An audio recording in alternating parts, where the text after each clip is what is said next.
तो common paper का जो है डिस्कशन का टाइम थोड़ा सा चेंज हुआ है। जो क्लास 9:15 पे होती थी अब वो क्लास 11 बजे होगी। ठीक है, तो चलते हैं इसमें। आइए क्वेश्चन की तरफ चलते हैं। क्वेश्चन नंबर फर्स्ट से शुरुआत करते हैं। क्वेश्चन नंबर फर्स्ट क्या कह रहा है? निम्नलिखित यूरोपियों में से कौन सा एक स्वतंत्रता पूर्व भारत में व्यापारी के रूप में सबसे अंत में आए थे? ये कह रहा है सबसे अंत में कौन आया, ये एक्चुअली में कहा जा रहा है। ठीक, क्लास होगी नहीं, क्लास हो रही है। जन्मेजय कुमार। तो सबसे पहले पुर्तगाली आए, पुर्तगाली के बाद डच आए, डच के बाद अंग्रेज आए, ब्रिटिश, अंग्रेज के बाद डेनमार्क के लोग आए और तब अंत में आए फ्रांसीसी। फ्रांसीसी तो इसमें करेक्ट तो आंसर आपके पास भी निकल के आया, फ्रांसीसी।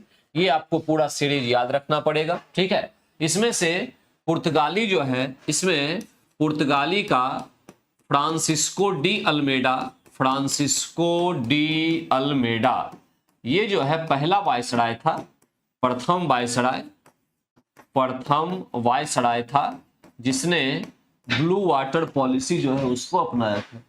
उसने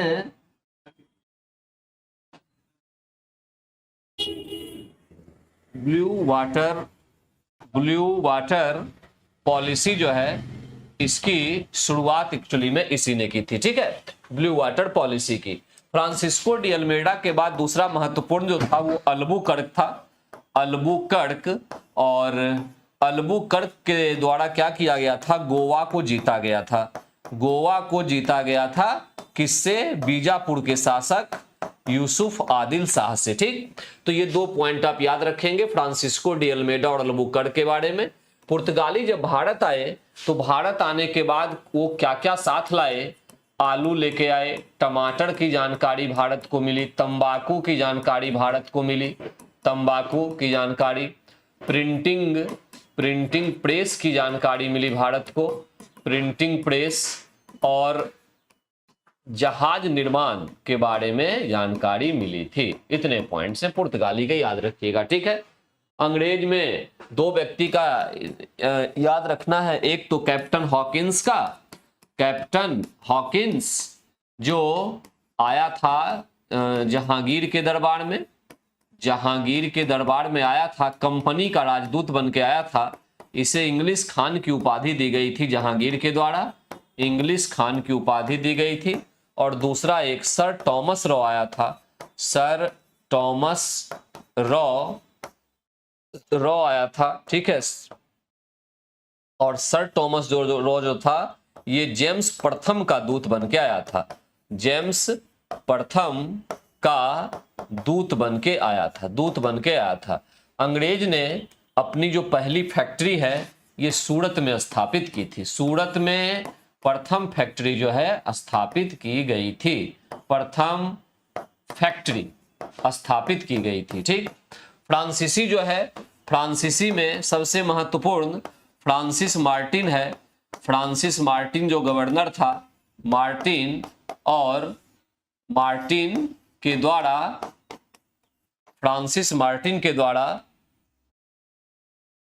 पांडिचेरी की स्थापना की गई, पांडिचेरी की स्थापना की गई थी, पांडिचेरी की स्थापना की गई। ठीक है, भारत में सबसे पहले पुर्तगाली आए, सबसे अंत में गए कौन भारत से? सारे विदेशियों में सबसे अंत में गए भी कौन? पुर्तगाली ही गए। तो करेक्ट आंसर यहां पे निकल के आया बी, फर्स्ट का करेक्ट आंसर आया बी। आइए क्वेश्चन नंबर सेकंड की ओर चलते हैं। क्वेश्चन नंबर सेकंड की ओर हम लोग जो है चलते हैं। सेकंड क्या कह रहा है कि लाहौर षड्यंत्र मामला जो है ये एक्चुअली में किसके विरुद्ध रजिस्टर किया गया था? लाहौर षड्यंत्र का केस कुछ ऐसा ही था कि 1928 में जो है लाला लाजपत राय की मृत्यु होती है, लाला लाजपत राय की मृत्यु, और ये होती है साइमन कमीशन के विरोध करने के कारण से। साइमन कमीशन के विरोध करने के दौरान पुलिस पिटाई से इनकी मृत्यु होती है। और पुलिस पिटाई में नाम किसका आता है? सॉन्डर्स का, सॉन्डर्स जो है, सॉन्डर्स का, ठीक है, नाम आता है। ये आंदोलन, ये जो आंदोलन कर रहे थे, जो विरोध कर रहे थे लाहौर में, वहां सॉन्डर्स ने के कहने पर पुलिस ने पीटा, इनकी मृत्यु हुई। इसका बदला लेने के लिए एक्चुअली में सॉन्डर्स की हत्या कर दी गई। हत्या करने में 3 व्यक्ति शामिल थे, इसमें से भगत सिंह थे, भगत सिंह, राजगुरु और थे चंद्रशेखर आजाद। चंद्रशेखर आजाद थे, ठीक है। चंद्रशेखर आजाद तो यहां से भाग गए, निकल गए, भाग गए थे, वो तो भाग के बच निकले इस षड्यंत्र से। इसी को हम एक्चुअली में कहते हैं लाहौर षड्यंत्र के नाम से। ये हत्या ही लाहौर षड्यंत्र कहलाता है, लाहौर षड्यंत्र कहलाता है। अब इसमें से चंद्रशेखर आजाद भाग ही गए, भगत सिंह जो थे, इसमें से भगत सिंह और राजगुरु, इनके विरुद्ध अगेंस्ट जो है मुकदमा लगाया गया था। तो इस तीनों में से करेक्ट आंसर क्या निकल के आया? भगत सिंह के विरुद्ध जो है लाहौर षड्यंत्र केस चलाया गया था। और बाद में क्या हुआ? 23 मार्च 1931 को, ठीक है, भगत सिंह, राजगुरु 1 नंबर 2 नंबर, 1 + 2 + सुखदेव, ये 3 व्यक्ति थे, 3 क्रांतिकारी को क्या हुआ? फांसी की सजा दे दी गई। 23 मार्च को शहीद दिवस के रूप में भी हम लोग मनाते हैं, भगत सिंह के याद में शहीद दिवस के रूप में हम लोग मनाते हैं। तो ये फांसी दे दी गई, ठीक है। तो यहां पर चंद्रशेखर आजाद निकल गए थे, ये ध्यान रखिएगा। आइए नेक्स्ट क्वेश्चन पे चलते हैं। यहां पे चंद्रशेखर आजाद जो है, ये लाहौर षड्यंत्र केस, काकोरी षड्यंत्र केस एक हुआ था, काकोरी षड्यंत्र केस, ये ध्यान देना है इसमें। ये काकोरी षड्यंत्र केस से भी चंद्रशेखर आजाद जो है भाग गए थे। चंद्रशेखर जो आजाद थे, ये एक्चुअली में निकल के यहां से भाग गए थे, ठीक है। काकोरी षड्यंत्र केस जो है ये 9 अगस्त 1925 को होता है, 1925 को ये होता है, ठीक। तो करेक्ट आंसर आपके पास निकल के क्या आया? सेकंड का बी, भगत सिंह। सेकंड का करेक्ट आंसर आया बी। आइए क्वेश्चन नंबर 3 की ओर। निम्नलिखित में से एक व्यक्ति ब्रिटिशों द्वारा फांसी पर चढ़ाया गया स्वतंत्रता संग्राम क्रांतिकारी नहीं है। भगत सिंह को फांसी हुई, राजगुरु को हुई, पिछले क्वेश्चन में देखा, चंद्रशेखर आजाद को नहीं हुई, ठीक है। ये इलाहाबाद के अल्फ्रेड पार्क, अल्फ्रेड नाम का पार्क है, अल्फ्रेड पार्क में पुलिस मुठभेड़ में मारे गए थे। पुलिस मुठभेड़ जो हुआ उसमें ये शहीद हुए। ऐसा कहा जाता है कि इन्होंने खुद ही अपने आप को गोली मार ली थी, शहीद हुए, ठीक है। इस प्रकार तो चंद्रशेखर आजाद को अंग्रेज फांसी नहीं दे पाए, ठीक। फांसी नहीं मिलने वाले क्रांतिकारी में चंद्रशेखर आजाद थे, ठीक है। तो यहां पे ध्यान रखिएगा चंद्रशेखर आजाद के बारे में। भगत सिंह और राजगुरु के बारे में तो हमने पहले ही देख ही लिया, ठीक। ये अच्छा, यहां एक बात और ध्यान रखना है कि 8 अप्रैल को क्या हुआ था कि भगत सिंह 1929 का समय था। भगत सिंह तथा बटुकेश्वर दत्त ने सेंट्रल लेजिस्लेटिव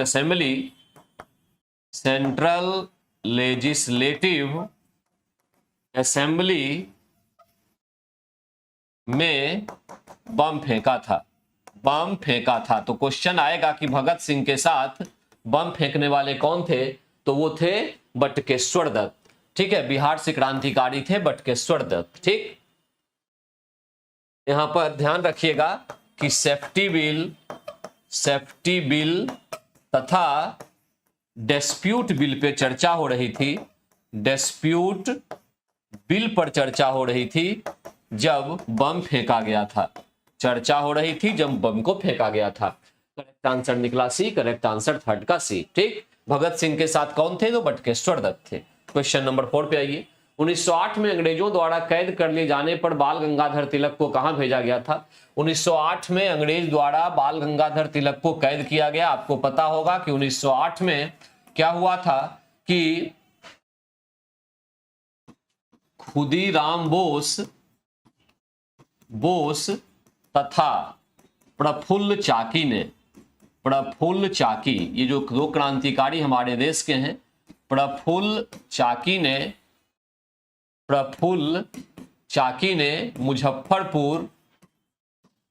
मुजफ्फरपुर के जज किंग्सफोर्ड पर बम फेंकने का असफल प्रयास किया, मतलब फेंका लेकिन वो किसी और को लग गया, बम फेंका, ठीक है, बम फेंका। अब इस घटना का समर्थन, इस घटना का समर्थन किया था किसने? बाल गंगाधर तिलक ने।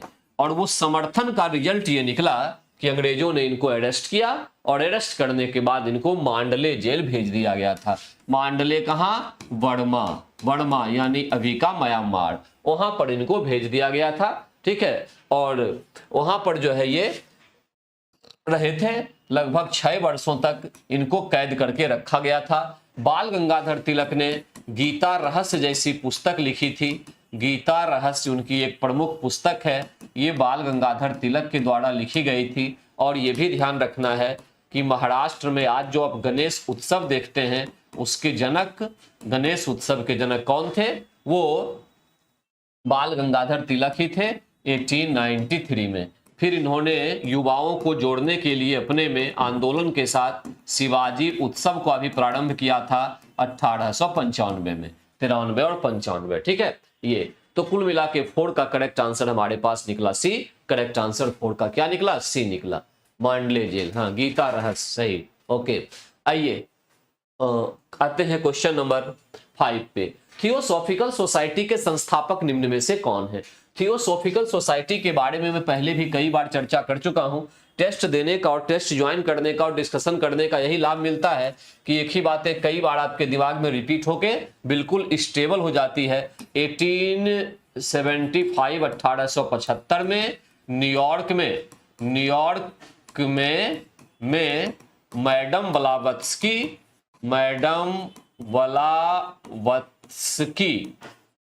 तथा कर्नल अलकाट के द्वारा ये जो है शुरू किया गया था थियोसॉफिकल सोसाइटी को, ठीक है। थियोसॉफिकल सोसाइटी को मैडम ब्लावत्स्की, कर्नल अलकाट के द्वारा शुरू किया गया। एक इंटरनेशनल ऑर्गेनाइजेशन था, अंतरराष्ट्रीय संगठन था। 1882 में मद्रास के अड्यार में इसका इंटरनेशनल ऑफिस खोला गया, मतलब रीजनल ऑफिस खोला गया। रीजनल ऑफिस यानी क्षेत्रीय कार्यालय जो है भारत में इसका खोला गया था, ठीक है। तो यहाँ पे ब्लावत्स्की का नाम तो आया है, कलकाट नहीं दिया, कोई बात नहीं, करेक्ट आंसर तो भी ही लगाएंगे हम, ठीक है। और तो इसमें कोई थे नहीं। हाँ, ये संस्थापक की बात हो रही है तो मैडम ब्लावत्स्की केवल आएगी। अब उसके आगे वाले में एनी बेसेंट भी आएगी। भारत में इस संस्था को चलाने का कार्य किसने किया? चलाने का जो कार्य है ये किया गया एक्चुअली में किसके द्वारा? एनी बेसेंट के द्वारा, एनी बेसेंट के द्वारा किया गया। ये जो संस्था थी आपके पास 1882 की, ये अड्यार में जो खोला गया था ये थियोसॉफिकल सोसाइटी, इसका हिंदू धर्म में के कुछ सिद्धांतों में विश्वास था। हिंदू धर्म के सिद्धांत में विश्वास था। जैसे कौन सा? कर्म का सिद्धांत, पुनर्जन्म का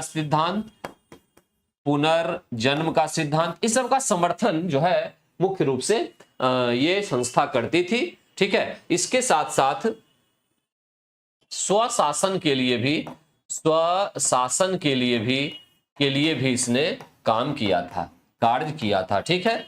लोगों को जागृत करने का काम किया। तो करेक्ट आंसर 5 का बी निकला, करेक्ट आंसर 5 का निकला बी। क्वेश्चन नंबर 6 पे, दांडी मार्च कहां से प्रारंभ हुआ था? दांडी मार्च प्रारंभ हुआ था साबरमती से। कहां से? साबरमती कहां है? अहमदाबाद। साबरमती अहमदाबाद से ये प्रारंभ हुआ था, ठीक है। प्रारंभ कब हुआ? 12 मार्च 1930 को प्रारंभ हुआ। और फिर दांडी में जाके ये मार्च जो है ये समाप्त हुआ कब? 5 अप्रैल 1930। तो कुल मिला के क्या हो गया? कुल 24 दिन की यात्रा रही। 24 दिन की ये यात्रा थी। 24 दिन की यात्रा में 240 या कहीं कहीं 241 भी लिखा मिलता है मील की यात्रा तय की गई थी। कुल मिला के 78 लोग गांधी जी के साथ थे। कुल गांधी जी के नेतृत्व में, गांधी जी के नेतृत्व में कितने लोग थे? 78 लोग थे, 78 लोग थे। ठीक है। 6 अप्रैल 1930 को नमक कानून तोड़ा गया। नमक कानून तोड़कर सविनय अवज्ञा आंदोलन को प्रारंभ किया गया। सविनय अवज्ञा आंदोलन को प्रारंभ किया गया, आंदोलन प्रारंभ किया गया। इतने पॉइंट्स जो है ये दांडी मार्च का है। अब इसमें से अगर देखा जाए दांडी मार्च में कहां से प्रारंभ हुआ तो बड़ा सिंपल है, आंसर तो निकल चुका, ये कोई दिक्कत ही नहीं है। अहमदाबाद से क्या हुआ? ये प्रारंभ हुआ था। कहां तक गया? तो दांडी तक गया। कुल वगैरह वगैरह ये सारे लिखे। ठीक है। तो दांडी मार्च की कहानी में 24 दिन की यात्रा, 240 मील की यात्रा, 24 दिन की यात्रा, 240 मील लंबाई, कुल गांधी जी के नेतृत्व में 78 लोग थे। यहां पे एक क्वेश्चन अगर बिहार से आ जाए तो यह भी ध्यान रखिएगा कि इसमें से एक जो व्यक्ति थे, इसमें से ये काड़ो बाबू के नाम से थे, गिरिवरधारी उर्फ काड़ो बाबू थे। ठीक है। गिरिवरधारी ऑफ काड़ो बाबू कहां से? बिहार से थे। एक ही व्यक्ति थे बिहार से। ठीक। 6 का करेक्ट आंसर बी। आगे चलिए क्वेश्चन नंबर 7। राष्ट्रीय शोक दिवस कब मनाया गया था? राष्ट्रीय शोक दिवस मनाया गया था बंगाल विभाजन लागू होने के दिन। बंगाल विभाजन की अगर हम बात करते हैं, बंगाल विभाजन की, तो इसमें मुख्य रूप से हमें 2 डेट को याद रखना पड़ता है। एक 20 जुलाई, ठीक है, 1905, और दूसरा 16 अक्टूबर 1905। इस दिन विभाजन की घोषणा की गई थी। विभाजन की घोषणा हुई थी और इस दिन विभाजन कर दिया गया था। विभाजन पूरा हुआ, कर दिया गया। किसका विभाजन हुआ? पूर्वी और पश्चिमी बंगाल का विभाजन हुआ। बंगाल को विभाजित करके पूर्वी और पश्चिमी बंगाल में बदल दिया गया। पूर्वी बंगाल मुस्लिम बहुल क्षेत्र था। यहां यह भी ध्यान रखिएगा कि पूर्वी बंगाल जो अभी का बांग्लादेश है, पूर्वी बंगाल ये जो है मुस्लिम बहुल क्षेत्र था, मुस्लिम आबादी ज्यादा थी, मुस्लिम बहुल क्षेत्र था, बहुल क्षेत्र। और पश्चिमी जो बंगाल था, पश्चिमी बंगाल जो अभी का हमारा राज्य है भारत का, ये हिंदू बहुल क्षेत्र था, हिंदू बहुल क्षेत्र था। ठीक है, बहुल क्षेत्र था। ये मुस्लिम और हिंदू के आधार पर इसको बांटने का प्रयास किया गया था। हालांकि सरकार ने क्या कहा था, ब्रिटिश सरकार ने क्या कहा था कि प्रशासनिक समस्याओं के कारण से विभाजन किया जा रहा है। स्टेटमेंट यही था, लेकिन वास्तविकता कुछ और थी। समस्याओं के कारण से जो है ये किया जा रहा है। ठीक है, लेकिन ऐसी बात नहीं थी। जो आंदोलन उभर रहे थे, राष्ट्रवाद की थ्योरी उभर रही थी वहां के बंगाल के लोगों में, उसको काटने के लिए, तोड़ने के लिए, मुस्लिम और हिंदू को लड़ाने के लिए ये व्यवस्था की गई थी बंगाल विभाजन। तो लागू होने का दिन कौन सा था? 16 अक्टूबर 1905। और उसी दिन एक्चुअली में लागू होने के दिन ही राष्ट्रीय शोक दिवस मनाया गया था, ये ध्यान रखेंगे। और इसी दिन जो है हिंदू और मुस्लिम ने दोनों ने मिलकर रक्षाबंधन का त्योहार मनाया था। रक्षाबंधन का त्योहार, बंधन का त्योहार दोनों ने मनाया, हिंदू ने भी और मुस्लिम ने भी, कि चाहे हमें कितना भी बांट दिया जाए हम लोग एक रहेंगे। ठीक है, ये पॉइंट था। तो शोक दिवस भी, रक्षाबंधन भी। ठीक, करेक्ट आंसर क्या? 7 का सी। 7 का करेक्ट आंसर आपके पास सी। सर अब 11 बजे से क्लास होगी। हाँ, क्लास अब 11 बजे से होने लगी है। क्लास जो है वो 11 बजे से होने लगी है। ये क्वेश्चन नंबर 8 की तरफ चलते हैं। प्रांतीय स्वायत्तता किस एक्ट के द्वारा स्थापित की गई? यानी स्टेट को जो ऑटोनॉमी मिली थी वो एक्चुअली में मिली थी 1935 के तहत। तो करेक्ट आंसर ये हो गया 1935 के तहत। अगर आप मार्ले मिंटो सुधार को देखते हैं जो 1909 में आया था, 1909 में आया था, तो ये सबसे अधिक फेमस किसके लिए है? मुस्लिमों को सांप्रदायिक निर्वाचन, सांप्रदायिक, मुस्लिमों को नहीं, के लिए सांप्रदायिक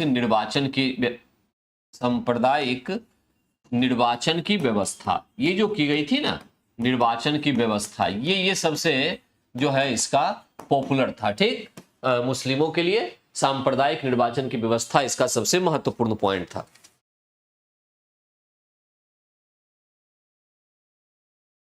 इसमें दूसरा एक और भी पॉइंट था कि बजट पर बहस का अधिकार मिला था।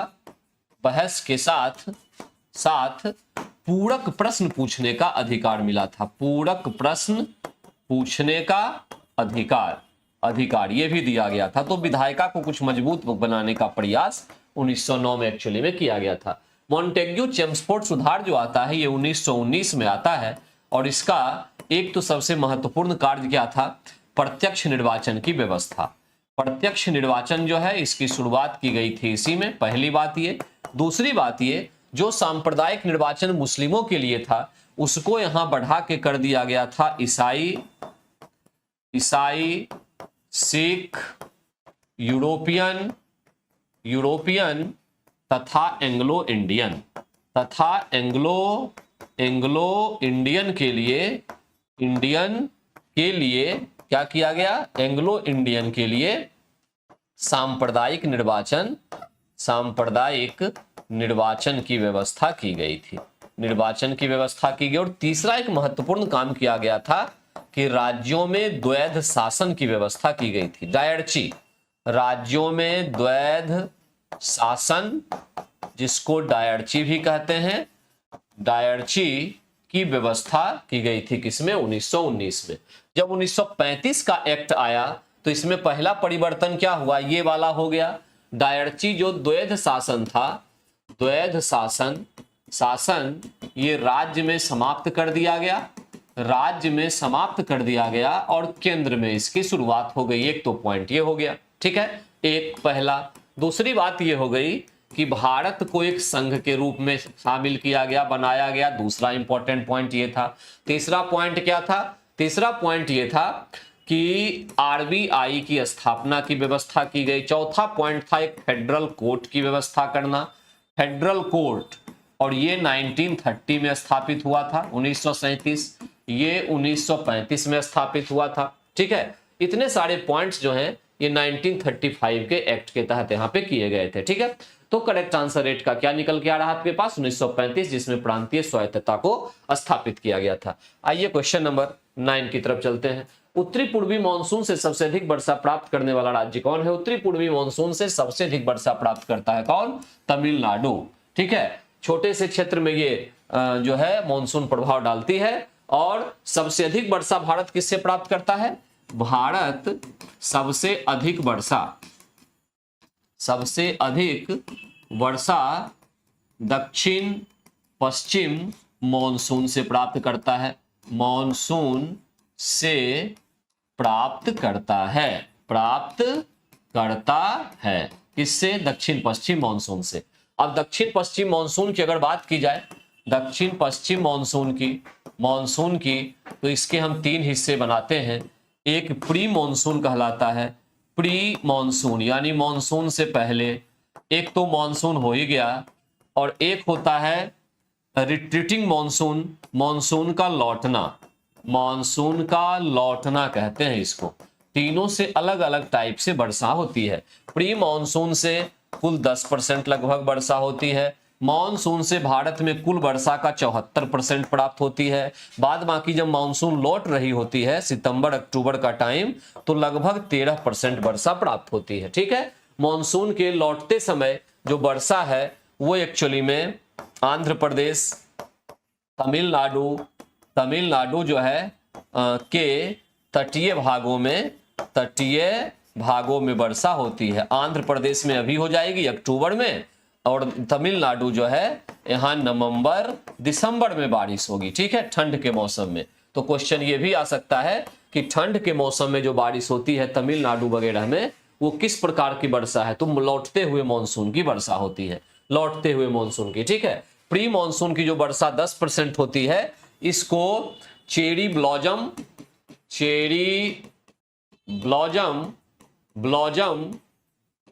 या कॉफी वर्षा जो है ये कहा जाता है। कॉफी वर्षा कहाँ, तो कर्नाटक में ये नाम दिया जाता है, ठीक है। उसके बाद आम्र वर्षा या आम के लिए काफी फायदेमंद ये वर्षा होती है, केरल में होती है, केरल में होती है। ओडिशा जो है, ओडिशा, यहां पर इसको कहा जाता है नॉर्वेस्टर, नॉर्वेस्टर, नॉर्वेस्टर इसको कहा जाता है।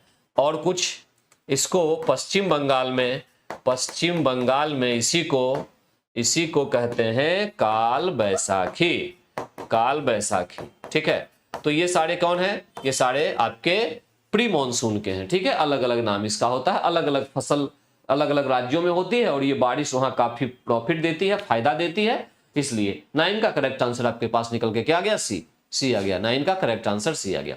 आइए क्वेश्चन नंबर आगे 10। शिवालिक पहाड़ियां निम्न में से किसका हिस्सा है? शिवालिक किसका हिस्सा है? बहुत सिंपल क्वेश्चन है, हिमालय का हिस्सा है। हिमालय का अगर हम वर्गीकरण देखते हैं तो 3 चीजें मैं बार बार बताता हूं, कई बार आया है। हिमालय के वर्गीकरण 3 हो गए। एक तो हो गया हिमाद्री, हिमाद्री, और हिमाद्री को हम क्या कहेंगे, इसको सर्वोच्च हिमालय कहेंगे। क्या कहेंगे? सर्वोच्च हिमालय। एक तो ये हो गया। उसके बाद हो गया हिमाचल श्रेणी, हिमाचल श्रेणी इसको कहते हैं लघु हिमालय, लघु हिमालय, या इसको मध्य हिमालय भी कहा जाता है, मध्य हिमालय भी कहा जाता है। और उसके बाद की सबसे निचली श्रेणी जो है इसको शिवालिक ही कहते हैं, शिवालिक श्रेणी सबसे नई श्रेणी है। ठीक है, ये हो गया हिमाद्री सर्वोच्च हिमालय। इसकी जो हाइट होगी, हाइट ये लगभग 6000 मीटर होती है, 6000 मीटर। इसकी 3700 से 4500 के बीच होती है, 3700 से 4500 के बीच, 4500 ठीक है मीटर। और इसकी जो है ये 800 से 1200 मीटर होती है। ठीक ना, एक तो ये किसकी हो गई है, ये हाइट की बात हो गई। ठीक है, और एज का कब कब कौन बना, तो ये बना ओलिगोसीन काल में। सबसे पहले हिमालय का हिमाद्री ही बना ओलिगोसीन काल में। ये बना मायोसीन में, मायोसीन में, और सबसे अंत में शिवालिक बना प्लायोसीन में। तो ये 2 बातें आपको याद रखना है। हिमालय से संबंधित जो क्षेत्र होता है इसको भावर, भावर या भावर तथा एंड तराई क्षेत्र के नाम से जानते हैं। तराई दलदली क्षेत्र है और भावर जो है कंकरीली क्षेत्र है। कंकरीली जो है वो क्षेत्र है कौन, भावर। ठीक, तराई क्षेत्र जो है वो एक्चुअली में दलदली क्षेत्र होता है। तराई क्षेत्र को हम दलदली क्षेत्र भी कहते हैं। ये मलेरिया क्षेत्र भी कहलाता है, मच्छरों की संख्या यहाँ अधिक होती है। तो कुल मिला के आपके पास जो है हिमाद्री, हिमाचल और शिवालिक 3 प्रकार से हिमालय का डिवीजन हुआ। शिवालिक पहाड़ी सीधे सीधे किस में आ गई, हिमालय में आ गई। ठीक है, हिमालय का सबसे निचला हिस्सा जो होगा वो शिवालिक का होगा। ठीक, क्वेश्चन नंबर 11 की तरफ आते हैं। कितने भारतीय प्रदेशों से होकर कर्क रेखा गुजरती है? पहली बात तो ये कि जो कर्क रेखा है, कर्क रेखा ये एक अक्षांश रेखा है, अक्षांश रेखा है, सॉरी, अक्षांश रेखा है, जिसको हम 23 डिग्री नॉर्थ पर अगर ये हो तो ये आपका कहलाता है कर्क रेखा। उसी तरह से मकर रेखा जो है ये भी एक अक्षांश रेखा है, अक्षांश रेखा है, ये भी 21/2 डिग्री बस साउथ में होगी। ठीक है, ये कहलाएगी हमारी मकर रेखा। जो ये अक्षांश रेखा होती है, अक्षांश जो रेखा है, रेखा इसमें 0 डिग्री को हम कहते हैं भूमध्य रेखा, भूमध्य रेखा। और ये रेखा और ये जो है पृथ्वी को 2 बराबर भागों में बांटती है, 2 बराबर भागों में बांटती है यानी विभाजित करती है। विभाजित पसंद नहीं हो, बांटती समझ लो, कोई दिक्कत नहीं। ठीक है, बांटती है, विभाजित करती है। ये अक्षांश रेखा हो गई। कुल संख्या इसकी कितनी होगी, अक्षांश की कुल संख्या होगी इसकी 181। कब, जब ध्रुवों पर सिमटती सिमटती जो 2 बिंदु बन जाती है रेखा, उसको भी जोड़ लेंगे तब, तो कुल हो गई 181। अब इसमें से कर्क रेखा जो है, कर्क रेखा ये भारत को लगभग मध्य से विभाजित करती है, लगभग मध्य से यानी बीच बीच से विभाजित करती है। कौन, कर्क रेखा विभाजित करती है, 8 राज्यों से गुजरती है, 8 राज्यों से ये गुजरेगी। राजस्थान, गुजरात, MP, छत्तीसगढ़, झारखंड, पश्चिम बंगाल, त्रिपुरा तथा मिजोरम। मुझे लगता है 8 पूरा हो गया होगा। मिजोरम 1 2 3 4 5 6 7 8, ठीक है, 8 राज्यों से गुजरती है। तो करेक्ट आंसर क्या निकला? 8। करेक्ट आंसर क्या निकला इसमें? 8 निकला। 11 का करेक्ट आंसर निकला 8। हाँ, आइए क्वेश्चन नंबर 9 पे आते हैं, सॉरी 12 पे। निम्नलिखित में से कौन सी भारत की नवीनतम पर्वत श्रेणी है? हिमाद्री, अरावली, पश्चिमी घाट। बताइए। अरावली का निर्माण जो है, अरावली का ये निर्माण हुआ प्री कैम्ब्रियन में। प्री कैम्ब्रियन में इसका निर्माण हुआ, कैम्ब्रियन में, ठीक है। सबसे पुराना ये हुआ। पश्चिमी घाट जो है ये एक्चुअली में इसको आप विंध्याचल वाले रेंज से जोड़ सकते हैं, और विंध्याचल जो है ये भी बहुत पुराना है। कैम्ब्रियन में इसका निर्माण हुआ, कैम्ब्रियन में बहुत पुराना ये भी है। तो बच गया कौन? हिमाद्री। हिमाद्री तो हिमालय की श्रेणी है, हिमालय की है, और हिमालय का निर्माण जो है ये प्लीस्टोसीन काल में हुआ। प्लीस्टोसीन काल, ये तो न्यू वाला है, ठीक है, न्यू, इसीलिए हिमालय को न्यू फोल्डेड माउंटेन कहते हैं। न्यू फोल्डेड माउंटेन कहते हैं। माउंटेन, नवीन बलित पर्वत। नवीन, नवीन मतलब यहां पे नया। और प्री कैम्ब्रियन वाला जो है ये अरावली, इसको ओल्ड फोल्डेड माउंटेन के नाम से जाना जाता है। ओल्ड फोल्डेड माउंटेन के रूप में इसको हम जानते हैं, ठीक है। ओल्ड यानी पुराना वलित पर्वत, वलित पर्वत। तो इस प्रकार से नया कौन सा? हिमाद्री। नया कौन सा? हिमाद्री। प्लीस्टोसीन में भी ये जो है हिमाद्री, उसका एक हिस्सा जिसको अभी बताया था कि ओलिगोसीन काल में इसका जन्म हुआ, ठीक है, ओलिगोसीन काल में इसका निर्माण हुआ। तो इस तरह से करेक्ट आंसर 12 का जो है वो क्या है? ए है। 12 का करेक्ट आंसर क्या है? आपके पास ए है। 12 का करेक्ट आंसर जो है वो, ठीक है, पुराना बलित पर्वत, न्यू फोल्डेड कौन हो गया आपके पास? वो आ गया हिमाद्री यानी हिमालय का। आइए क्वेश्चन नंबर 13। सिलवासा राजधानी कहाँ की है? सिलवासा राजधानी दादर एवं नागर हवेली की है। दादर नागर हवेली को दमन और दीव के साथ जोड़ दिया गया। पहले दोनों अलग अलग यूटी थे और दोनों को जोड़ दिया गया, ठीक है। 26 जनवरी 1920 को 20 को इस दोनों को जोड़ के एक यूटी कर दिया गया। वर्तमान में जो आपके पास केंद्र शासित प्रदेश हैं उसकी संख्या भारत में कितनी है? 8 है। 8 केंद्र शासित प्रदेश हैं। तो इस तरह से सिलवासा की राजधानी अब दादर नागर हवेली दमन दीव, ठीक है, ये पूरा का पूरा हो जाएगा। करेक्ट आंसर ये है। लक्षद्वीप जो है ये अरब सागर का द्वीप है। अरब सागर में है ये। अरब सागर में ये 36 द्वीपों का समूह है। 36 द्वीपों का समूह है। और ये किस प्रकार का द्वीप है? तो लक्षद्वीप एक पड़वाल द्वीप है।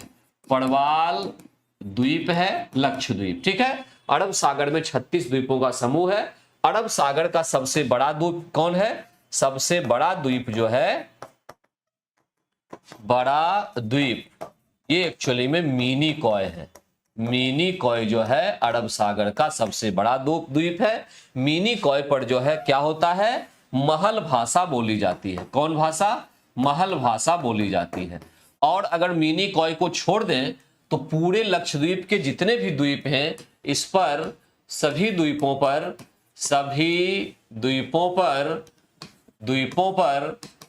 पर मलयालम भाषा बोली जाती है। मलयालम भाषा बोली जाती है, ठीक है, ये हुआ। तो करेक्ट आंसर यहां पर 13 का क्या निकल के आ गया? बी। सिलवासा की राजधानी दादर नागर हवेली। अब तो दमन और दीव भी हो जाना चाहिए था, लेकिन वैसे बी ही रहेगा। 13 का करेक्ट आंसर आपके पास बी, ठीक है। आइए क्वेश्चन नंबर 14 की ओर आते हैं। निम्नलिखित क्षेत्रों में से कौन टोडा जनजाति का मूल निवास क्षेत्र है? कई बार चर्चा हो चुकी है। टोडा जनजाति नीलगिरी में, ठीक है, नीलगिरी यानी तमिलनाडु का इलाका। तमिलनाडु के इलाके में नीलगिरी के जंगलों में टोडा जनजाति निवास करती है। तो करेक्ट आंसर क्या हो गया? नीलगिरी पहाड़ी, ठीक है, नीलगिरी पहाड़ी। नीलगिरी की सबसे ऊंची जो चोटी है, सबसे ऊंची चोटी, इसको डोडा बेट्टा के नाम से जानते हैं। डोडा बेट्टा के नाम से इसको जाना जाता है। कौन? नीलगिरी की जो पहाड़ी है, ठीक है, इसको। और नीलगिरी में क्या होता है कि पूर्वी घाट पूर्वी घाट तथा पश्चिमी घाट आके मिलते हैं। पश्चिमी घाट यहाँ पर क्या होते हैं, दोनों का मिलन होता है, दोनों का मिलन होता है। ठीक है, तो नीलगिरी पहाड़ियां जो है इसमें पूर्वी और पश्चिमी घाट मिलते हैं। यहाँ की सबसे ऊंची चोटी जो है वो डोडा बेट्टा है। नीलगिरी में ही ये टोडा जनजाति निवास करती है। ठीक है, अब कुछ जनजाति की बात अगर कर लें तो जैसे कि आपके पास भोटिया, थारू, ये आपका उत्तराखंड में निवास करने वाली जनजाति है, उत्तराखंड में निवास करती है। ठीक है, भील, मीना, सांसी, इस प्रकार की जो जनजाति है राजस्थान में निवास करती है, राजस्थान की जनजाति है ये। ठीक है, हो, उड़ाव, मुंडा, संथाल, ये सभी जो है ये झारखंड की जनजाति है, जो पहले बिहार में ही थी अब तो झारखंड बन गया, तो झारखंड की जनजाति है। ठीक है, इस प्रकार से ये सारे जनजाति को आप याद रखेंगे। करेक्ट आंसर 14 का आपके पास निकल के आया सी।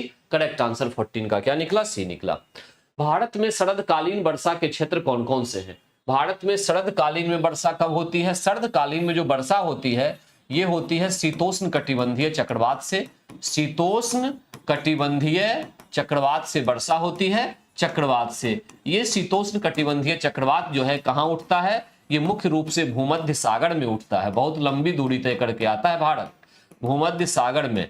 ठीक है, ये विकसित होता है और विकसित होने के बाद पूरे पश्चिम एशिया को पार करते हुए सऊदी अरब, ईरान होते हुए, ईरान और अफगानिस्तान, पाकिस्तान होते हुए भारत आता है और मुख्य रूप से यहाँ पंजाब तथा राजस्थान जो है वो भी थोड़ा बहुत इस वर्षा को प्राप्त करता है। राजस्थान में यह वर्षा जो है, यह वर्षा मावट के नाम से जानी जाती है, मावट कहलाती है। याद रखिएगा इस बात को कि इसको क्या कहते हैं, मावट का नाम देते हैं। ठीक, और उसके बाद जो ठंड की वर्षा, एक तो शीतोष्ण कटिबंधीय चक्रवात में ये वर्षा हो गई, और ठंड में जो लौटते हुए मानसून से वर्षा होती है वो तमिलनाडु में होती है। ठीक, तो यहाँ पे करेक्ट जो ऑप्शन बन रहा है ये आपके पास पंजाब तमिलनाडु बन रहा है। पंजाब में शीतोष्ण कटिबंधीय चक्रवात से और तमिलनाडु में लौटते हुए मानसून से ठंड के मौसम में वर्षा होती है, ठंड के मौसम में वर्षा होती है। और शीतोष्ण कटिबंधीय चक्रवात से जो वर्षा होती है इसको हम पश्चिमी विक्षोभ के नाम से जानते हैं, इसको पश्चिमी विक्षोभ या वेस्टर्न डिस्टर्बेंस कहते हैं, वेस्टर्न डिस्टर्बेंस के नाम से जानते हैं, डिस्टर्बेंस के नाम से इसको जाना जाता है। ठीक है, तो करेक्ट आंसर 15 का क्या निकला, बी निकला। 15 का करेक्ट आंसर क्या निकला, बी निकला, बी। आइए क्वेश्चन नंबर 16 पे आते हैं। निम्नलिखित में से कौन से तत्व एवं हिमालय वनस्पति की जाति नहीं है? हिमालय वनस्पति में महोगनी नहीं आएगी। ठीक है, महोगनी जो हिमालय वनस्पति की जाति नहीं है। जूनिपर हिमालय से संबंधित है, सिल्वर फर जो है ये हिमालय से संबंधित है। रबड़ भी अगर देखें तो वो भी हिमालय से संबंधित हो जाएगी। ठीक है, आबनूस देखें तो ये भी हिमालय से संबंधित हो सकती है, महोगनी इससे संबंधित नहीं होती। तो करेक्ट आंसर क्या निकला यहाँ पे, 16 का निकला बी। 16 का निकला कौन सा, बी। ठीक है, बी निकला। हाइड्रोजन से भरा हुआ पॉलीथीन का गुब्बारा पृथ्वी के स्थल से छोड़ा जाता है, वायुमंडल में ऊंचाई पर जाने पर क्या होगा? अच्छा, ये कह रहा है कि अगर यहाँ पे एक गुब्बारा है और इसके अंदर गैस भरी हुई है तो ध्यान दीजिएगा कि यहाँ पे गैस जो है गुब्बारे पे प्रेशर लगाती है, प्रेशर लगाती है। मैं डायग्राम को बड़ा कर देता हूं, समझ में आ जाएगा। इतना बड़ा गुब्बारा, अब गुब्बारे के अंदर जो हाइड्रोजन गैस है ये क्या करेगी, प्रेशर तो लगा ही रही होगी इस तरह से। ठीक है, जो भी होगा तो वो प्रेशर जब लगेगा यहाँ पे गुब्बारे में तो ठीक है, तो लग रहा है, लेकिन पृथ्वी के निकट जो है हवा का भी जो वायुमंडल है उसका भी यहाँ पे प्रेशर जो है एक्चुअली में लग रहा होता है, जिसके कारण से गुब्बारे का साइज जो है वही रहेगा। जैसे जैसे गुब्बारा ऊपर की ओर जाएगा दाब का मान कम होता जाएगा। कौन सा दाब, वायुमंडल का दाब।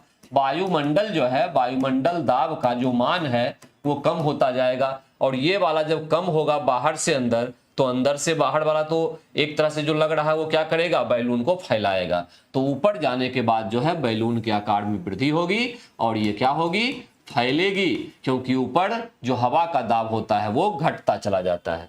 तो गुब्बारा जो है अब आप में कमी आएगी, चपटा हो जाएगा, फालतू बात है गुब्बारे के। हाँ, तो इसका साइज जो है क्या हो जाएगा, बढ़ जाएगा। क्यों बढ़ जाएगा? क्योंकि प्रेशर का मान जो है ऊपर जाने पे क्या होता है, घट जाता है। ओके, 17 का करेक्ट आंसर CI18 पे। मृग मरीचिका क्या होता है? मिराज का मतलब क्या होता है? मिराज का मतलब ये होता है, ठीक है, कि आपके मस्तिष्क का एक कंफ्यूजन, एक क्या है, कंफ्यूजन है, इसी को एक्चुअली में मिराज कहते हैं। मस्तिष्क का एक कंफ्यूजन। कैसा कंफ्यूजन? कि दूर देखने पर, ठीक है, पानी की उपलब्धता देखने पर कि दूर से पानी का दिखना जबकि यह एक भ्रम है, यानी पानी हो नहीं, लेकिन रेगिस्तानी क्षेत्रों में दूर से पानी दिखेगा अगर हमें, ठीक है, तो ये हमारा मृग मरीचिका कहलाता है। और ये पूरी तरह से डिपेंड करता है TIR पे, टोटल इंटरनल रिफ्लेक्शन पे, पूर्ण आंतरिक परावर्तन, टोटल इंटरनल रिफ्लेक्शन, ठीक है। टोटल इंटरनल रिफ्लेक्शन के दो कंडीशन। पहला कंडीशन, प्रकाश का सघन से विरल माध्यम में जाना आवश्यक है। विरल माध्यम में जाना आवश्यक है। एक तो पॉइंट ये हो गया, आवश्यक है, ठीक है, प्रकाश का सघन से विरल में। और दूसरा पॉइंट ये हो गया कि आपतन कोण एंगल ऑफ इंसिडेंस जो होता है I का मान क्रांतिक कोण से अधिक जब हो जाएगा, क्रांतिक कोण यानी क्रिटिकल एंगल से अधिक होगा तभी TIR होगा। ये दोनों कंडीशन सेटिस्फाई होगा तभी TIR होगा, अदरवाइज TIR नहीं होगा, टोटल इंटरनल रिफ्लेक्शन नहीं होगा। तो 18 का करेक्ट आंसर आपके पास C निकल रहा है, प्रकाश का पूर्ण आंतरिक परावर्तन। इसके और भी एग्जाम्पल हो सकते हैं। मृग मरीचिका हो गया, इसका एग्जाम्पल होता है ऑप्टिकल फाइबर, है ना, प्रकाश तंतु। इसका एक एग्जाम्पल होता है डॉक्टर के द्वारा यूज होने वाला एक इंस्ट्रूमेंट एंडोस्कोपी जो होता है वो TIR पे ही बेस्ड होता है।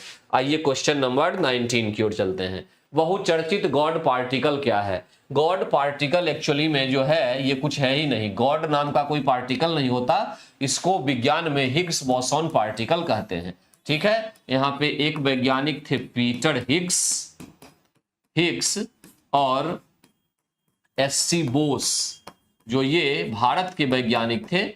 इन दोनों के नाम पर जो है रखा गया है ये ब्रह्मांड का सबसे आधारभूत कण अगर कोई है, तो वो आधारभूत कण कौन है? हिग्स बोसॉन, ठीक है।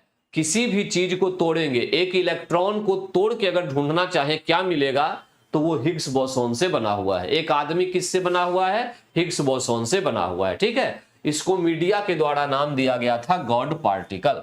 एक्चुअली में हिग्स बोसॉन जो है ब्रह्मांड का सबसे आधारभूत कण होता है। इसके बाद कुछ नहीं है, सब कुछ इसी से बना हुआ है। 19 का C। क्वेश्चन नंबर 20, निम्न में से कौन सा एक कथन सही है ये देखना है। न्यूक्लियर रिएक्टर में द्रव सोडियम शीतलक के रूप में प्रयोग में लाया जाता है। बिल्कुल सही बात है। न्यूक्लियर रिएक्टर की बात करें अगर तो 2-3 चीजें लिख देता हूं फटाफट। ईंधन के रूप में आप यूरेनियम 235 का उपयोग करते हैं, या प्लूटोनियम जो है प्लूटोनियम 239 का उपयोग कर सकते हैं, ठीक है। एक तो ये हो गया, ये ईंधन के रूप में आप चाहें तो करेंगे। उसके बाद दूसरा होता है एक मंदक मॉडरेटर के रूप में, इसमें D2O यानी हैवी वाटर भारी जल का प्रयोग होगा, भारी जल का प्रयोग किया जाएगा। कूलेंट तो हो ही गया, ठीक है। और उसमें एक नियंत्रक छड़ का प्रयोग होता है, कंट्रोल रॉड का, नियंत्रक छड़ का। इसमें होता है कैडमियम या बोरॉन का प्रयोग किया जाता है, बोरॉन का प्रयोग किया जाता है। इतनी चीजें हैं। तो ये वाला जो फर्स्ट है 20 का, ये करेक्ट आंसर है, ठीक है। ए इसमें सही है। एक तो ये हो गया। दूसरा, कैल्शियम कार्बोनेट जो है ये दंत पेस्ट का एक अवयव होता है, ये पॉइंट भी सही है। कैल्शियम कार्बोनेट जो है, जो हम लोग पेस्ट यूज करते हैं उसमें कैल्शियम कार्बोनेट होता है। और बोर्डो मिश्रण जो है ये सोडियम सल्फेट तथा चूना होता है, ये पॉइंट गलत है। ये एक्चुअली में सोडियम सल्फेट नहीं बल्कि कॉपर सल्फेट होता है। ठीक है, तो यहाँ पे सोडियम सल्फेट की जगह क्या होगा, CuSO4 और प्लस में CaO। ये दो चीजें यहाँ पे होती है। तो एक तो गलत है लेकिन दो सही है, तो करेक्ट आंसर हो गया एक से अधिक। एक से क्या हो गया, करेक्ट आंसर अधिक। ए और बी दोनों यहाँ पे क्या है, सही है। 20 का करेक्ट आंसर क्या हो गया, डी हो गया। 20 का करेक्ट आंसर जो है वो डी हो गया। आइए क्वेश्चन नंबर 21, वह हैलोजन जिसका उपयोग पीड़ाहारी की तरह किया जाता है कौन सा है। पीड़ाहारी के रूप में यानी दर्द निवारक के रूप में जो हैलोजन उपयोग में आता है वो क्या होता है, ब्रोमीन होता है। ठीक है, ब्रोमीन होता है। ये जो हैलोजन है ये एक्चुअली में पीरियोडिक टेबल अगर देखें हम, पीरियोडिक टेबल, ठीक है, तो इसमें 17वें ग्रुप में है, 17वें समूह में है। ठीक है, दूसरी बात ये इसके आउटर मोस्ट ऑर्बिट की बात करें यानी बाहरी कक्षा आउटर मोस्ट ऑर्बिट, तो इसमें कुल 7 इलेक्ट्रॉन होते हैं। 7 इलेक्ट्रॉन होने के कारण से यह काफी क्रियाशील होता है, काफी क्रियाशील यानी रिएक्टिव होता है, काफी ज्यादा ये रिएक्टिव होता है। ठीक है, और इसमें जो फ्लोरीन है, फ्लोरीन जो है, फ्लोरीन इसको मोस्ट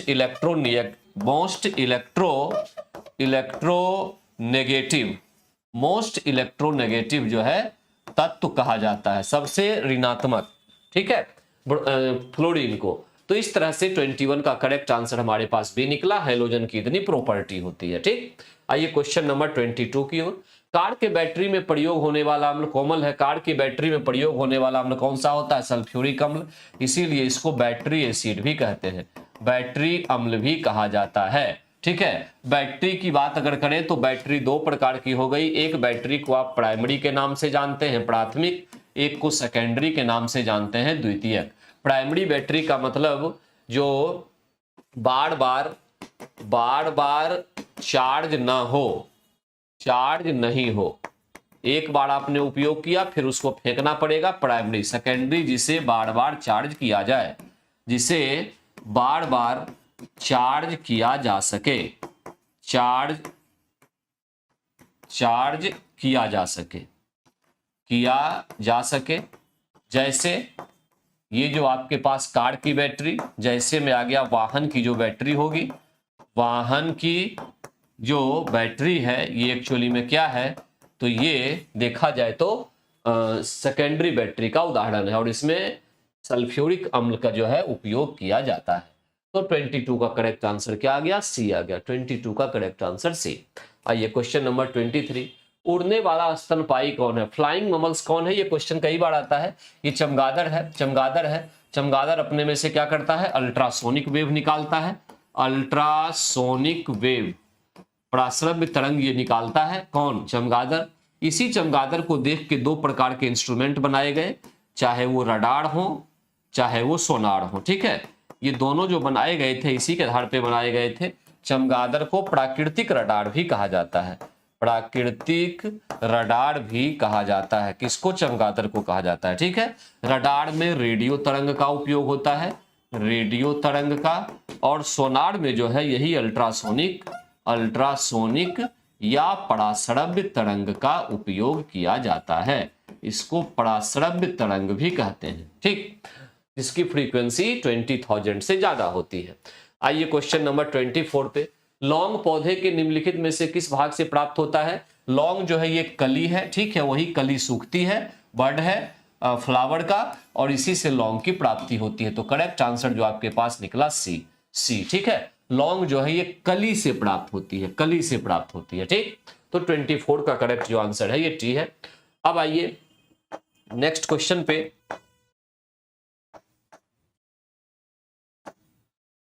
विश्व ऊर्जा कांग्रेस 2024 का आयोजन किस देश में किया गया। वर्ल्ड एनर्जी कांग्रेस यानी कॉन्फ्रेंस का आयोजन जो है नीदरलैंड में किया गया था। नीदरलैंड, इसको हॉलैंड के नाम से भी जाना जाता है। हॉलैंड दुनिया का पहला देश जिसने आर्टिफिशियल मीट या कृत्रिम मांस का निर्माण किया था, और आर्टिफिशियल ब्लड का भी निर्माण करने वाला ही देश है। इसमें विश्व ऊर्जा कांग्रेस 2024 का सम्मेलन हुआ नीदरलैंड में। ठीक है, आगे चलिए। भारत की पहली बहुउद्देशीय ग्रीन हाइड्रोजन पायलट प्रोजेक्ट की शुरुआत ताप और बिजली के लिए किस राज्य में हुई। तो करेक्ट आंसर इसका क्या है, हिमाचल प्रदेश हुई। ग्रीन हाइड्रोजन की बात है, इसमें एक बात का ध्यान रखना है, पानी की सहायता से वाटर से हाइड्रोजन को प्राप्त करना है, इसको हम हाइड्रोजन प्राप्त करना, और प्राप्त करते समय प्राप्त करने के लिए जो ऊर्जा होगी वो ऊर्जा नवीकरणीय स्रोत से मिलनी चाहिए। नवीकरणीय स्रोत कोयला और पेट्रोल से नहीं, सोलर एनर्जी से या पवन ऊर्जा से। तो इस प्रकार का जो हाइड्रोजन हमारे पास आएगा इसको ग्रीन हाइड्रोजन के नाम से जानेंगे। एनर्जी हमारे पास नवीकरणीय होना चाहिए और वो हाइड्रोजन पानी से प्राप्त होना चाहिए, पानी को तोड़ के मिलना चाहिए, ठीक है। तो इसके लिए हिमाचल प्रदेश में जो है पायलट प्रोजेक्ट की शुरुआत की गई है। क्वेश्चन नंबर 35 जो है, दुनिया की सबसे ऊंची चोटी माउंट एवरेस्ट को सर्वाधिक बार फतह करने का रिकॉर्ड किसके नाम है? बताइए फटाफट किसके नाम है? माउंट एवरेस्ट पर फतह करने वाली किसका नाम है? ये 35 क्या आंसर होगा इसका? इसका आंसर क्या है? कामी रीता शेरपा, यानी करेक्ट आंसर क्या है? बी, कामी रीता शेरपा सबसे अधिक बार जो है इन्होंने फतह किया है, ठीक है। आइए क्वेश्चन नंबर 36 पे, अंतरराष्ट्रीय क्रिकेट में 600 छक्के लगाने वाले दुनिया के पहले बल्लेबाज विराट कोहली। विराट कोहली हैं जिन्होंने 600 छक्के लगाए हैं इंटरनेशनल क्रिकेट में, 606, ठीक है, सिक्सर इन्होंने लगाए हैं। पेरिस ओलंपिक 24 में भारत के ध्वजवाहक किसे चुना गया था? शरद कमल को। करेक्ट आंसर क्या होगा 37 का? शरद कमल। शरद कमल जो है इनको चुना गया था क्या? 2024 पेरिस ओलंपिक का ध्वजवाहक। UNDP United Nation Development Programme इसका फुल फॉर्म होता है, द्वारा जारी लैंगिक असमानता सूचकांक 2022 में भारत 0.43 अंक के साथ 193 देशों में 108वें स्थान पर है। लैंगिक असमानता सूचकांक का ये डिजिट याद रखना है, 0.437 भारत को प्राप्त हुआ। टोटल देश की रैंकिंग 193 और भारत की रैंकिंग कितनी? टोटल देश कितने? 193, उसमें से भारत की रैंकिंग कितनी? 108। तो 38 का करेक्ट आंसर क्या हो गया? 108। किस शहर में भारत का पहला डॉल्फिन रिसर्च सेंटर खुला है? डॉल्फिन रिसर्च सेंटर पटना में खुला है, ध्यान दीजिएगा। और डॉल्फिन यहां पर एक और चीज है, बिहार में विक्रमशिला डॉल्फिन अभ्यारण्य, विक्रमशिला डॉल्फिन जो अभ्यारण्य है, अभ्यारण्य ये एक्चुअली में कहां है? ये भागलपुर में है। भागलपुर में जो है विक्रमशिला डॉल्फिन अभ्यारण्य भी यहाँ पे किया गया है, ठीक है, खोला गया है। आइए क्वेश्चन नंबर 40, हाल ही में FSSAI ने देश के कितने जिलों को ईट राइट कैंपस के रूप में प्रमाणित किया है? FSSAI जो फूड क्वालिटी को चेक करती है हमारे देश में, एक अथॉरिटी है, इसने लगभग 100 जो है जेलों को ईट राइट कैंपस के रूप में प्रमाणित किया है। 100 जेल ऐसे हैं जहां की भोजन की गुणवत्ता को जो है इसने देखा है, चेक किया है और ईट राइट कैंपस के तहत उसको रखा है, ठीक। आइए नेक्स्ट,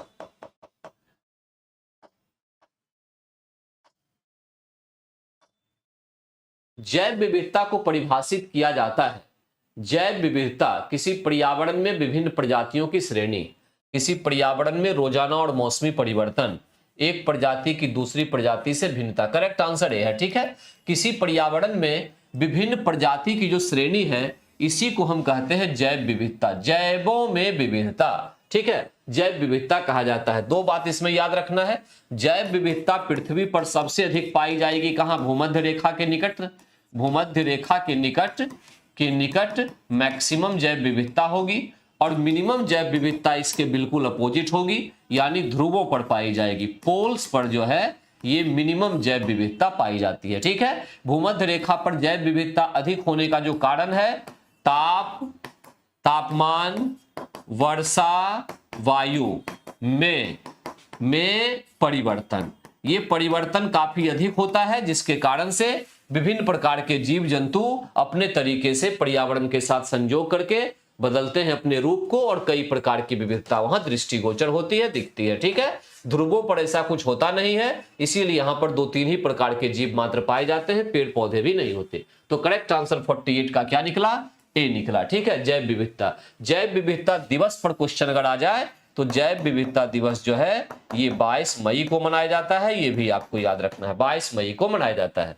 क्वेश्चन नंबर 49 पे आइए, सरिस्का और रणथंभौर किस जानवरों के लिए संरक्षित है। सरिस्का और रंथरभौं जो है एक्चुअली में बाघ के लिए संरक्षित है, बाघ के लिए। टाइगर प्रोजेक्ट जो है, टाइगर प्रोजेक्ट ये 1973 में एक्चुअली में आया था, ठीक है, बाघों को बचाने के लिए, उसकी संख्या को बढ़ाने के लिए भारत में।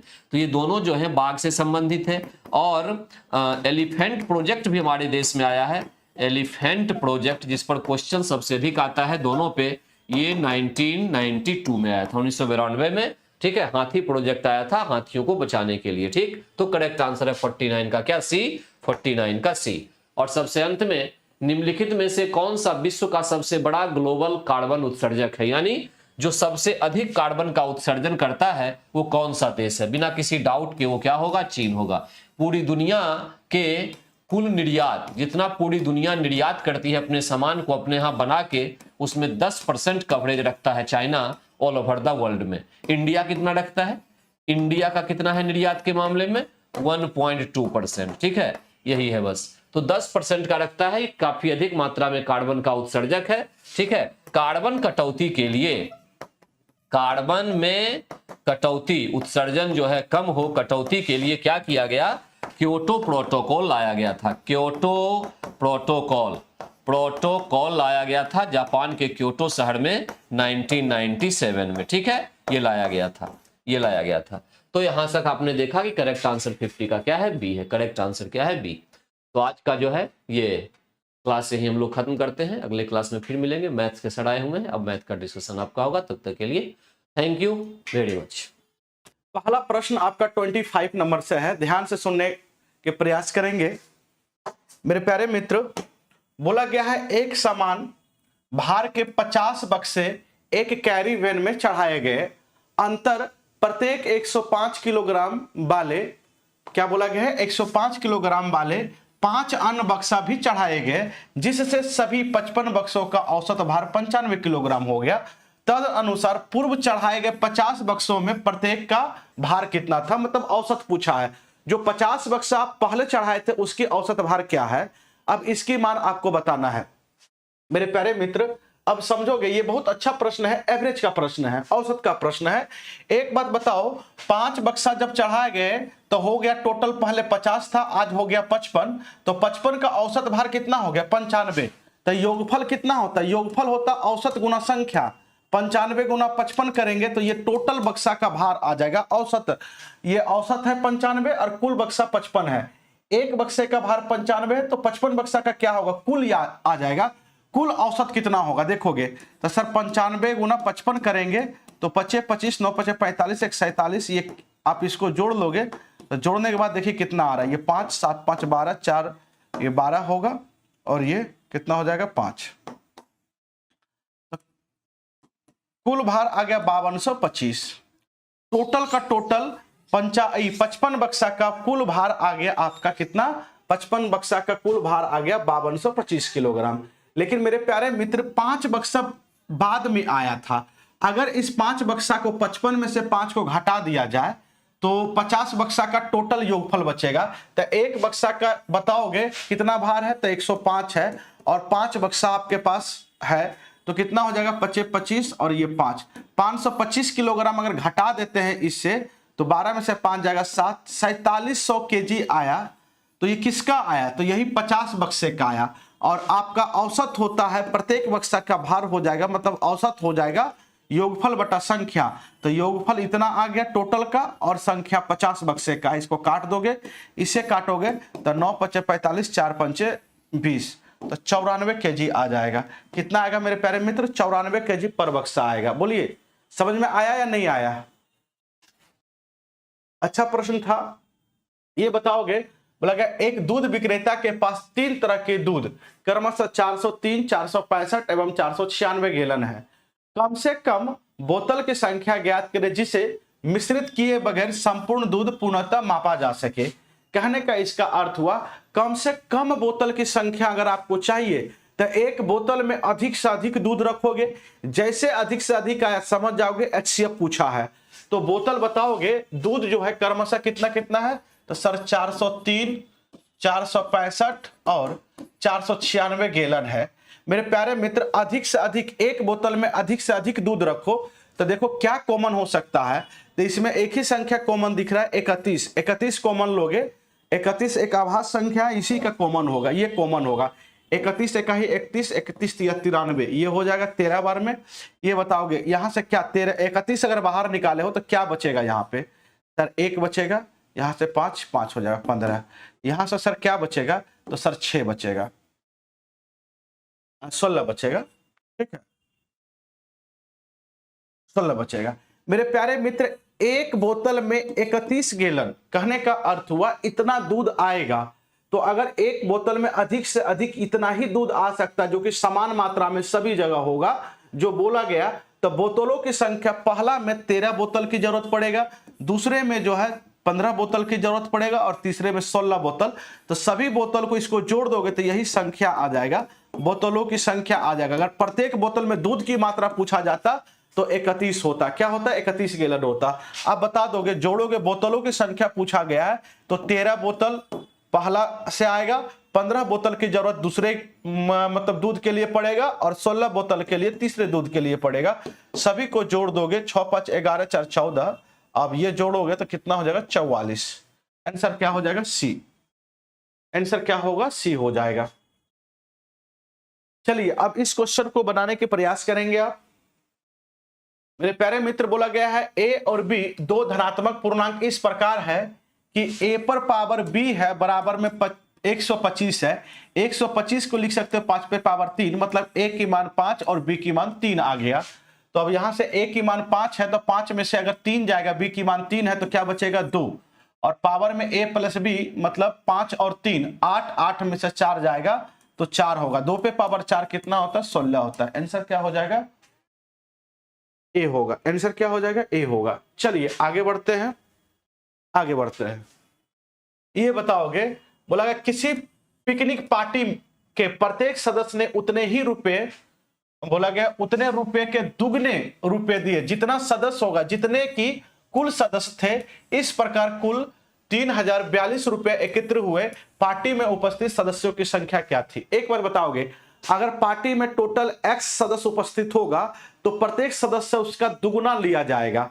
मान ली सदस्यों की संख्या जो पूछा गया है, माना सदस्यों की संख्या जो है, सदस्यों की संख्या मानो x आदमी है, x सदस्य है, और तो आपसे पैसा जो लिया जाएगा, जो रुपया लिया जाएगा, वो क्या लिया जाएगा? सर जी जो रुपया लिया जाएगा, रुपया जो लिया जाएगा इसका दुगना लिया जाएगा, तो 2x लिया जाएगा। एक आदमी 2x देता है तो x आदमी है तो कितना हो जाएगा? तो सर जी गुना हो जाएगा। क्या हो जाएगा? तो सर जी x गुना 2x रुपया हो जाएगा। टोटल रुपया कितना हो गया?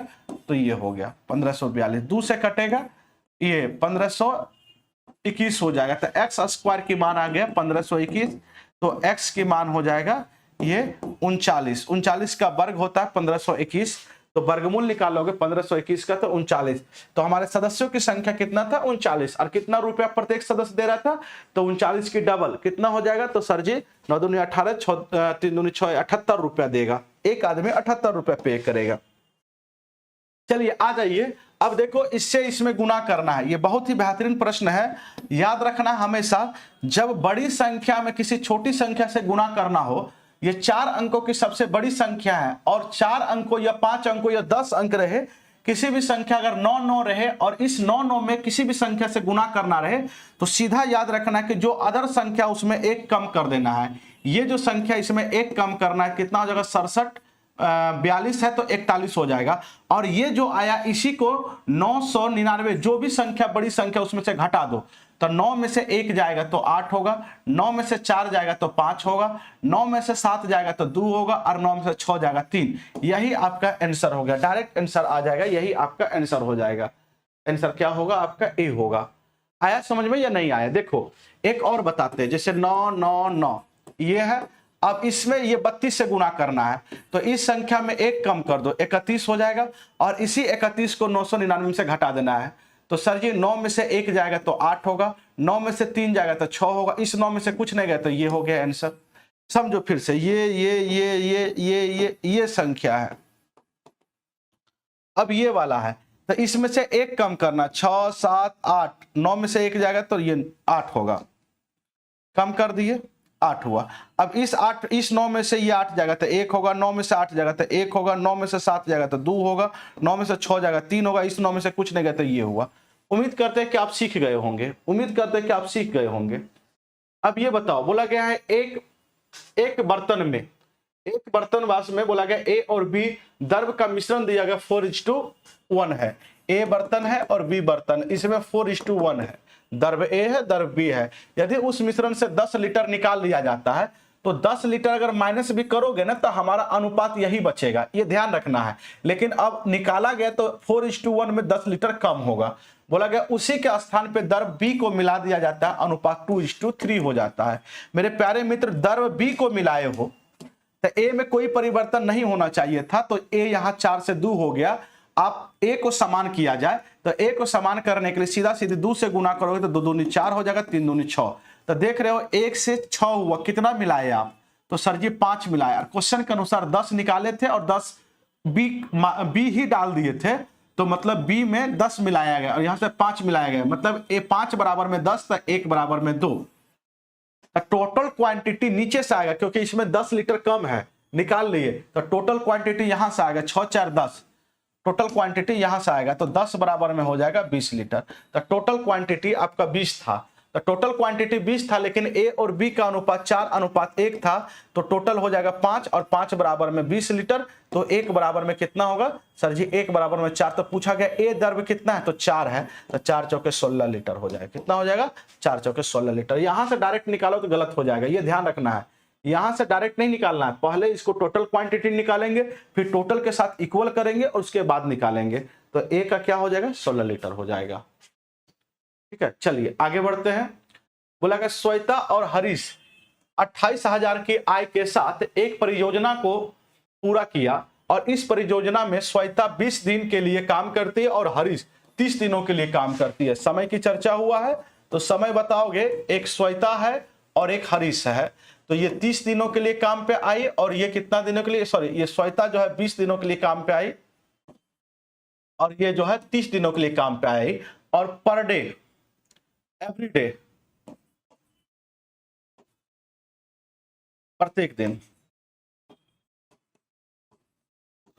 प्रत्येक दिन का मजदूरी दिया गया 5 रुपया और 6 के अनुपात में। तो बताओगे संपूर्ण मजदूरी कितना हो जाएगा? एक दिन में 5 रुपया मिल रहा है तो 20 दिन काम किया तो 100 रुपया होना चाहिए। एक दिन में 6 मिल रहा है तो 30 दिन काम किया तो 180। तो बताओगे टोटल यहां से आ जाएगा, टोटल वेतन आ जाएगा, टोटल वेजेज आ जाएगा। तो टोटल कितना आ गया? अनुपात लिए तो ये हो गया 5:9 हो गया। तो पूरा मिलता है इसको 5 रुपया मजदूरी मिलेगा और पूरा इसको 9 रुपया मिलेगा, तो टोटल मिलाकर 14 रुपया मिल रहा है ये दोनों में। क्वेश्चन के अनुसार 28,000 दिया जा रहा है, तो 14 बराबर में 28,000, 1 बराबर में 2,000 हो जाएगा।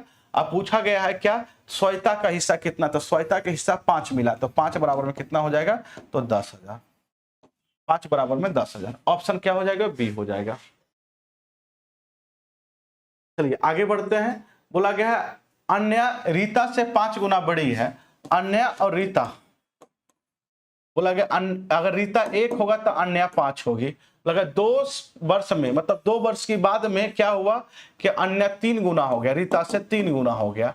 एक बात बताओ, एज का अंतर जो हमेशा सेम होता है, यहां से एज की अंतर कितना है? 2, यहां से 4 आया, तो इसको 4 बनाने के लिए 2 से गुना करोगे तो 6 हो जाएगा, ये 2 होगा।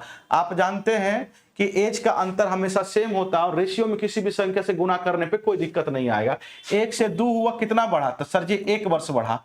5 से 6 हुआ, 1 वर्ष बढ़ा। क्वेश्चन के अनुसार यहाँ 2 वर्ष बढ़ा, तो 1 बराबर में 2 हो गए, तो 5 बराबर में 10 हो जाएगा, 2 बराबर में 1 बराबर में 2 हो जाएगा। अब बोला गया 7 साल के बाद अन्य का आयु कितना होगा? अभी अन्य की उम्र जो है कितना है? 10 है। 7 साल के बाद कितना हो जाएगा? 17 वर्ष की हो जाएगी। आंसर क्या होगा? ए। चलिए मैथ्स के प्रश्न आपका यहीं तक था। कोई दिक्कत है, समस्या है तो बताओगे। मैथ्स आपका समाप्त हुआ। ठीक है, फिर मिलते हैं आपसे नेक्स्ट क्लास में। आज की क्लास यहीं पे समाप्त किया जाता है।